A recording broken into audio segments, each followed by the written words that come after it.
Wow, said Hermie the caterpillar as he tilted his head and looked at the tree above him. A beautiful butterfly was resting on a large green leaf. His brightly colored wings were covered with dazzling white spots. Hermie held his breath and whispered to himself, "He's about to fly," and with a lift of his wings he was in the air, circling softly in the summer sky. "Oh, how I'd love to fly like that," Hermie wished. He watched until the butterfly was a speck in the sky. Then Hermie sighed and turned away. Now, as a rule, caterpillars aren't very exciting, but Hermie was even more ordinary than most. Some caterpillars have spots, not Hermie. Some caterpillars have stripes, not Hermie. He had nothing but smooth green skin and a bunch of feet. Hermie was a common caterpillar. Hermie ate common leaves, squirmed through common grass, did common stuff. Hermie was a common caterpillar. Hermie did one thing, however, that was uncommon. He talked to God. He talked to God about all sorts of things, and God would talk back to Hermie. Of course, he didn't really hear God out loud. God spoke to his heart. Late at night, when the other caterpillars were asleep, Hermie would crawl out from his bed and stare at the sky and talk to God. "God, why did you make me so common? Other caterpillars have stripes. Some have spots. I even saw one with spots and stripes. But me, I don't have anything. I'm just Hermie." "And I'm just Wormy," said a nearby voice. Hermie turned and saw a caterpillar that looked like him. No spots, no stripes. Another common caterpillar, his friend Wormy. Once Hermie had told the other caterpillars that he talked to God, and they laughed. But not Wormy. He understood. That's how they had become friends. Wormy talked to God too. And when Hermie and Wormy felt common, God would tell them, "Don't worry, I love you both just the way you are. But I'm not finished with you yet." And so they would feel better for a while. Then something else would happen and they would feel common again. Like the day they met an ant.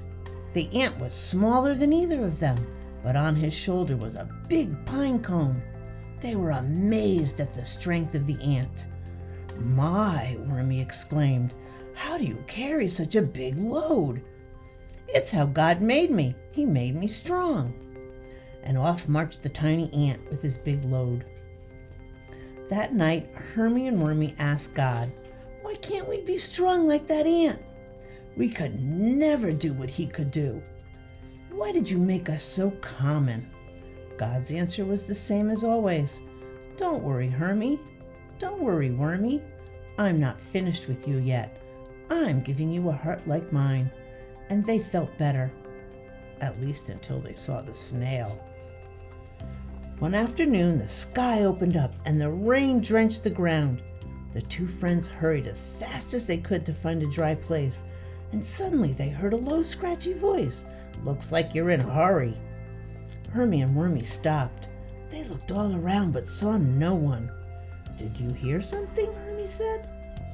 "I did," Wormy replied, and that's when Hermie saw the head of the snail peeking out of his shell. "Look, Wormy, over there by that rock."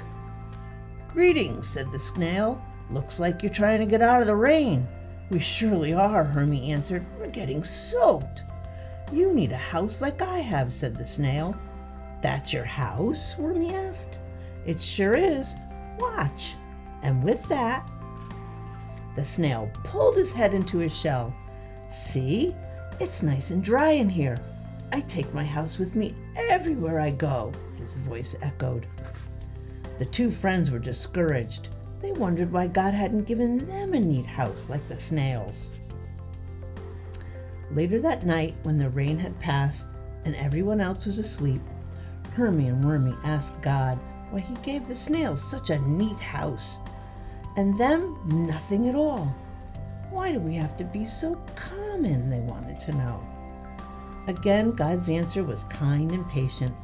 "Don't worry, Hermie. Don't worry, Wormy. I love you both, and I'm not finished with you yet." So they felt better, and for a long time, just thinking about how much God loved them made Hermie and Wormie feel special and not at all common. Until one day they saw a ladybug. Oh, what beautiful spots she had. Neither of the caterpillars had ever seen such perfect spots, jet black in exact circles. "You have such lovely spots," Hermie exclaimed. "Gorgeous," Wormie agreed. "Oh, thank you," she answered softly, and the ladybug blushed because she was very shy. "I mean it," Wormie continued. "We've never seen anyone with such beautiful spots." "You are very kind," she replied, "but I had nothing to do with it. This is the way God made me." Hermie and Wormie wanted to be grateful for the gift that God had given the ladybug, but it was hard. Both of them felt so common. That night, underneath the bright stars, Hermie prayed, "God, we know you're good and wise. We know you love us just the way we are, but we don't understand why you made us like this. We're so very common." God finished the sentence. "Yes, common," both caterpillars said at the same time. "Remember," God told them, "I love you just the way you are, and I'm not finished with you yet. I'm giving you a heart like mine." Hermie sighed.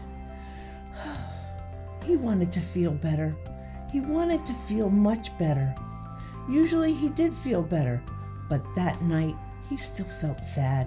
He felt so very tired, more tired than usual. "Wormie," he told his friend, "I'm so very sleepy. I feel like I need to sleep a long time." "Then let's make you a soft, comfy bed." It took them a while to find just the right leaf. "There," Wormie said to his friend, "have a good long rest. I'll be waiting for you when you wake up." Hermie thanked his friend, and then he prayed to God and said, "You know, God, it's okay that I'm just a common caterpillar. You love me, and that makes me special." Hermie snuggled into his bed and closed his eyes and drifted off to sleep. And as he slept, he dreamt that he was different. He had strength like the ant. He had a house like the snail. He had spots like the ladybug. He dreamt that he was no longer a common caterpillar, but that he had something special. After what seemed to be a long time, he woke up. He thought he had slept through the day and into the night because everything around him was dark.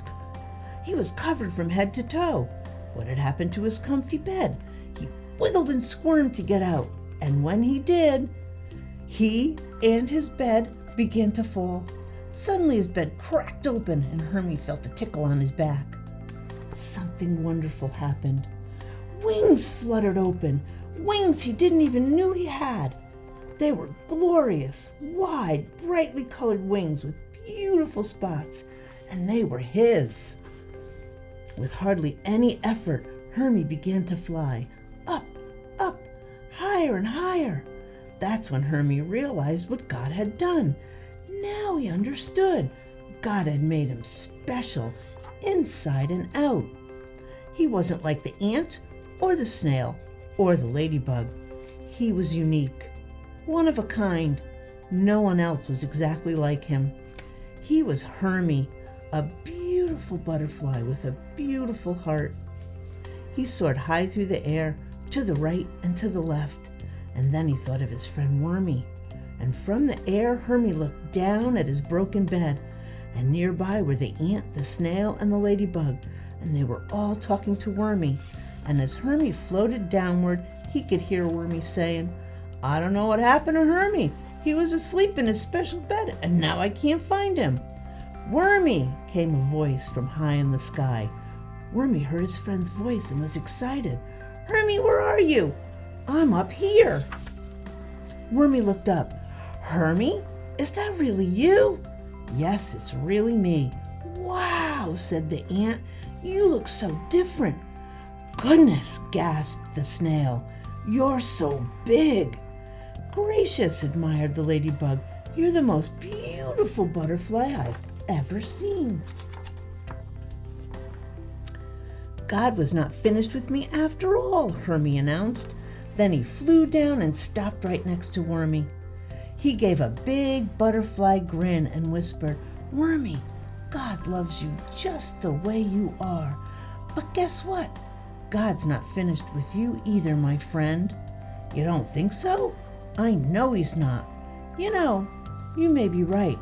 I'm starting to feel pretty sleepy too." Wormy yawned a big yawn, and Hermie smiled a big smile.